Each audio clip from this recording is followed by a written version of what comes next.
ஏங்க வணக்கம், வணக்கம். நான் தாங்க வருங்கால முதலமைச்சர். ஏங்க நாம அரசியலுக்கு வராம, அதிகாரத்துக்கு வராம, உங்கள சாதி, மதம், இனம், மொழி, உயர்ந்தவன், தாழ்ந்தவன் அது மட்டும் கிடையாதுங்க. ஒரு மனுஷன் இன்னொரு மனுஷங்கிட்ட வேலை செஞ்சா தான்டா உயிர் வாழ முடியும்.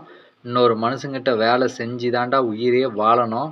அப்படின்ற ஒரு கேடுகெட்ட ஒரு தற்குறித்தனம் இருக்கு பாருங்க. இந்த உலகத்துல 84,00,000 ஜீவராசி இருக்கு. இப்படி ஒரு கேடுகெட்ட தற்குறித்தனத்துல வாழ்றது இந்த மனுஷன் மட்டும்தான்.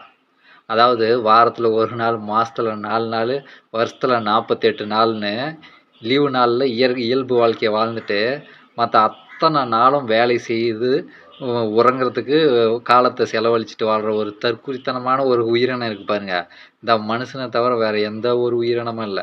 இத மாத்த ஒரு அறிவார்ந்த ஒரு அரசியல் தலைவர் கிடையாது. நான்லாம் ஆட்சிக்கு வந்தேன்னா, அதிகாரத்துக்கு வந்தேன்னா, ஒரே 1 வருஷத்துல ஒரே 1 வருஷத்துல எந்த மயிராண்டிகிட்டயும் எவனும் வேலைக்கு போகாத அளவுக்கு, எதுக்குமே குறைவில்லாத அளவுக்கு, எந்த ஒரு குற்றமும் இங்க நடக்காத அளவுக்கு ராஜா மாரி, ராணி மாரி இங்க சீர்படுத்தி வாழ வைக்க முடியுங்க. அது ஒரு பக்கம் இருந்தாலும் இன்னைக்கு நாம பார்க்க போறது என்ன தெரியுமா? அண்ணன் சீமான் அண்ணன் எப்படி தெரியுமா? அதாவது தான் ஒருவரை வந்து நல்லவர்ன்னு காட்டணும்னா, அதுக்காக இருக்கக்கூடிய பாயிண்ட்டுகளை எடுத்து பேசுவார். ஒருத்தரை தப்பானவரா காட்டணும்னு முடிவு பண்ணிட்டாருன்னா, அதுக்கு என்ன பாயிண்ட் கிடைக்குதோ பேசுவார்.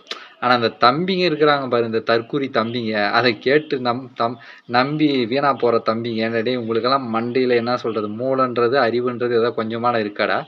இப்போ ஒரு ரீசெண்டா சொன்னாரு. அதாவது ஒன்றே குலம் ஒருவனே தேவன் அப்படின்ற அண்ணா வந்து அத வந்து அரசியல்ல வந்து ஒரு முழக்கமா வந்து கொண்டு வந்தாரு. அதுல வந்து இப்ப தேர்வாணையம் வந்து ஒன்றே குலம் ஒருவனே தேவன் என்ற கொள்கையை முழக்கத்தை அறிமுகப்படுத்தியவர் யாருன்னு ஏதோ ஒரு கொஸ்டின் வர்றதுக்கு வந்து தேர்வாணையம் வந்து அண்ணா அப்படின்னு சொல்லி எழுதுனாதான் சரியான மார்க் போடுறாங்களாம்.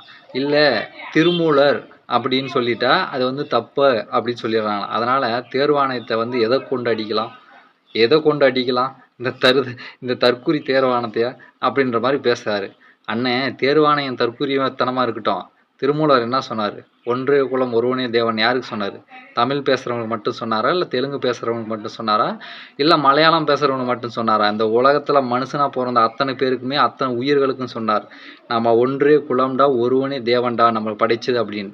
ஆனா இது தெரியாம அவர் சொன்ன அறிவையே உன் மண்டையில ஏத்திக்காம நீயே ஒரு தற்குறித்தனமா தமிழ் ரத்தம்டா, தமிழ் மரபுடா அப்படின்ற வேற யாராவது ஆட்சிக்கு வந்தாருன்னா அவன் தெலுங்கன்டா, அவன் பொறப்பால தமிழன்டா, அவன் பொறப்பால கன்னடாண்டா, அவன் பிறப்பால வந்து மலையாளிடா அப்படின்ற. ஏன்னா உன்னை எதை கொண்டு நான் அடிக்கலாம்? உன்னை தற்குறித்தனத்தை எதை கொண்டு அடிக்கலாம்? உன்னை நம்பிக்கிட்டு இருக்காங்க பாரு, அந்த தற்குறிங்களை எதை கொண்டு அடிக்கிறது? தற்குறிங்களா